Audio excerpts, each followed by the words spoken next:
And now to a consumer first alert. Moving can be stressful, and before you hire a moving company, listen to this Green Bay woman's story. She hired a company to move family heirlooms cross country. Months later, she's still waiting for that delivery. In the chaos, she's hoping she can help others avoid this similar situation. Tammy Elliott tells us her story.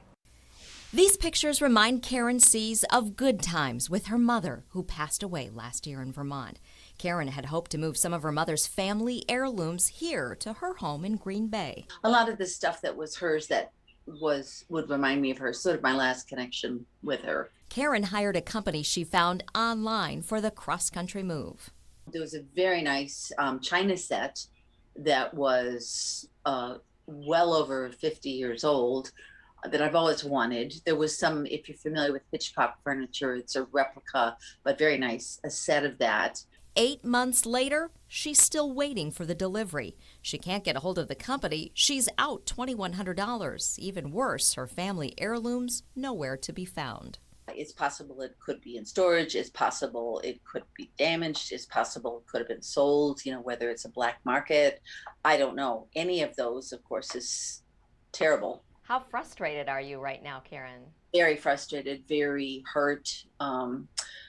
Just thinking of things with my mom. And yeah, I don't know. I recently interacted with somebody else who's been through a similar situation, same company. They, in respect of privacy, I'm not, of course, sharing names, but, it was, we just could empathize because we were both, in tears about it at different points. Karen admits she should have done more research before hiring. She says she didn't realize she was hiring a moving broker who then hires another company for the move.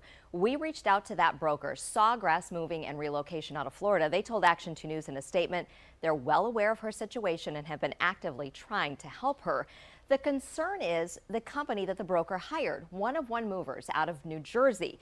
We tried contacting them, so have investigators, but no answers. It's believed they're out of business. Karen says she now knows the red flags. They showed up with a rental truck and asked for extra cash up front. The Better Business Bureau gives One of One Movers an F rating. One person filing a complaint writes, "Still waiting on my furniture from One of One. They picked up my furniture from Pennsylvania, and I have not heard from anyone, nor can I reach anyone ever." Not all moving companies are bad, that's for sure. But those that are bad are really bad. It's really up to the consumer to figure out the good companies from the bad companies. We have a directory of accredited business moving companies. So start your research there, or you could ask for referrals from friends, family members, co-workers, and then take those company names and start doing some research. Check them out at the Better Business Bureau. Make sure that they're members of a trade organization. Check their licensing out at the Federal Motor Carrier Safety Administration. Karen is working with the Federal Motor Carrier Safety Administration. They declined our request for an interview, but directed us to their public online database where they say people can and should research a moving company. One of One Movers has 28 complaints filed last year, ranging from deceptive business practices to complaints about charges, loss, and damage. On its website, FMCSA says while the majority of the 35 million moves a year go smoothly, the number of complaints against interstate movers is rising. Karen's hope is her complaints are heard and can help others learn from her story. My prayer is that, at least this could help some other people. Tammy Elliott, Action 2 News. Turning now to a consumer first alert we first told you about over the weekend. A Green Bay woman says she's still waiting for her family heirlooms to be delivered after her mother passed away in Vermont. Karen Sees hired a company she found online to move her mother's belongings. 8 months later, she's still waiting, and she's out hundreds of dollars. Our Tammy Elliott covering this consumer first alert as always for us. So is this, I know it's a cautionary tale, but is it a frequent tale? It really is. Sadly, there are so many stories like this, like Karen's story in Green Bay. I've talked with other people over my years of doing these consumer alerts, Chris, and the unfortunate thing is I think what happens is you're moving, right? And so the movers show up at your door and you kind of feel stuck. Some people say they're asked for extra money, cash up front that wasn't stated in a contract, or maybe they didn't get a contract. There are a lot of things that you need to do in advance. But the sad thing is is, in this case, her things never arrived. And I'm hearing more stories like that too. We'll get to the red flags in just a minute, but I think as we get into spring, we all know that it's a very busy time for moving, house sales, things like that. So is this really an intrastate problem or an interstate problem? Well, it can be both, but what I'm hearing from the Better Business Bureau and the Federal Motor Carrier Safety Administration is that really interstate moves, that move from state to state, that's a bigger issue. In fact, the Better Business Bureau did a study on this recently last year. And they say, there are a lot of good movers out there, Yeah. okay? But there are some that they call rogue movers. I mean, there's all-out fraudulent things happening in the moving industry. In 2019, the Better Business Bureau said they got about 13,000 complaints filed on movers, and they've seen this increasing. A few years prior to that, it was about 10,000. So this is something that's on the increase.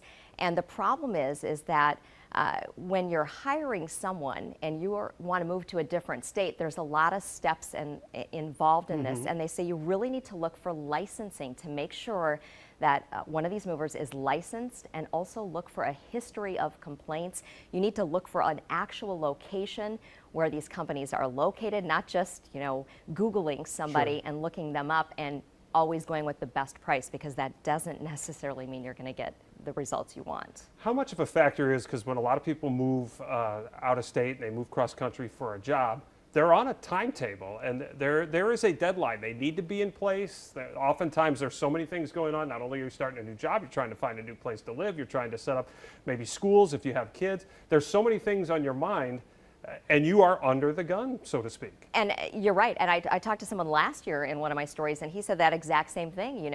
He was moving out. I mean, he couldn't remain in that apartment any longer, was moving to a new house. So that's kind of where these fraudulent companies kind of have you under the gun, like you said. I mean, you need to move, and you need to have your stuff moved. So at that point when they're there, you're feeling like, I guess I do have to pay this extra money. I don't know what else to do. But, some of the red flags that they're talking about is showing up with a rental vehicle. I heard that in this story. Okay. I've heard that before. Better Business Bureau says that. That's definitely a red flag. You want to get 3 estimates, they say. And you really need to do research. I asked, what can you do? And they're like, it's buyer beware, consumer do your research. So go and look these companies up. That Federal Motor Carrier Safety Administration, it's an arm of the US DOT. They have a great website, Protect Your Move, and that is all this information. They have videos on there. They have step-by-step what you want to do to check them out. And then also, I want to add, because I think it's so important, if you do have a good move, you want to let people know about that, because one of the things they recommend is looking at these reviews. Well, if you have a good case where things do work out well, you want to promote that. One of the things that the Better Business Bureau says is that they believe only fewer than 10% of victims actually report this. They're moving nightmares like this, and so there could be more cases of this happening out there. Well, let's circle back to Karen Sees, who is in the process now of trying to recover her things. It's been months since they should have arrived. What is that process like, and do we have any evidence that this kind of process can actually be successful? Right. Well, she's working with insurance right now to at least maybe recover some of the money. She believes she lost about $2,100. She is filing multiple complaints, and she is doing a lot of work after the fact. She's also been in contact with Wisconsin Congressman Mike Gallagher's office, trying to hold people accountable. She feels more needs to be done on this. But I mean, as far as her things go, she doesn't know if they're in storage, if they've been sold. She said, I don't know if there's a black market for my things, some family heirlooms, but she believes she might never see them again. Have other people been able to recover their items? Some people do. They're their things are held hostage. That's what the BBB told me. Okay. And they say, well, if you pay us more money, we'll give you your items. All right, so the bottom line in all this, do your research, watch for the red flags, save yourself a lot of time and money on the back end by doing it on the front end. And we have a lot of resources for you at WBAY.com. Well, you wouldn't know it by that forecast, but we are moving into summer, which is typically the busiest time for people to pack up and move to a new home. Now, if you are searching online to hire a moving company, hold on, because investigators say the internet is filled with fraudulent movers. We've been following viewers' stories of hostage moves since last year. It is a consumer first alert. Tammy Elliott digging deeper to help others avoid a moving nightmare. One case after another, people share their moving nightmare. Pastor Bob Benson left with broken furniture and a big bill, feeling duped by the name Great Movers. Talk about misnomers. Nothing great about it. It was a nightmare. Karen Sees is still waiting for her late mother's family heirlooms. It's been 8 months. Whether it's a black market, I don't know. After watching our reports, Nikki Reeves and Nina called Action 2 News saying her story was even worse. Yeah, it was a nightmare. Movers in California packed up everything she owns. Every time I'd call, I'd get a different answer. They told me my things were in transit, that they were in an 18-wheeler, that they were in a container on a train, but they couldn't tell me where the train was. They told me it was on its way to Georgia and then would be transferred to Chicago and then would come down to Wisconsin. It was just one bad story after another. 4 months, and she's still waiting. They could have the furniture, I didn't care. But please, I mean, the things that didn't mean anything to anybody except me. Things my children made for me while they were in school, pictures, memories. I like to write, so all of my journals were in those boxes. Nikki, Bob, and Karen all found their movers in a place investigators say is packed with fraud. I did what everybody does. You do a Google search. I got the name, I think, online. Online and over the phone with All Pro Moving Group. This is a very serious issue. Crooked movers have just saturated the internet. We connected with Better Business Bureau investigation specialist Steve Baker in Chicago. In a 2020 report, Know Your Mover, Baker reveals the financial and emotional toll of moving fraud. Anybody that hires a mover just on a quick internet search for a company and a conversation is a serious risk of not only losing money, but also their belongings. You're getting a complete stranger to drive away with basically everything you own. And this is extraordinarily common. The Better Business Bureau hears tons of times from people that have been ripped off by movers. Last year, victims filed 13,000 complaints on moving companies. One victim paid nearly 4 times the quote, waited a month for delivery from All Pro Moving Group, the same company Nikki Reeves hired. They told me don't call anymore. They said don't call anymore. You'll get your things when you get them. I mean, they were unbelievably rude. Finally, I told them I was invited to do an interview on TV. And I don't know if that had anything to do with it or not, but that's when they said your things will be delivered by the end of the week. When the truck finally showed up, she says they demanded more money, $1,500 to unload.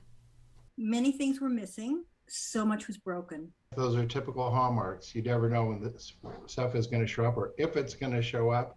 When it does, they want still more money before they'll unload it. Things get broken, mixed up all the time. It is so bad that the legitimate moving companies have actually formed an organization called Move Rescue, which is free. And they try to help sort these situations out.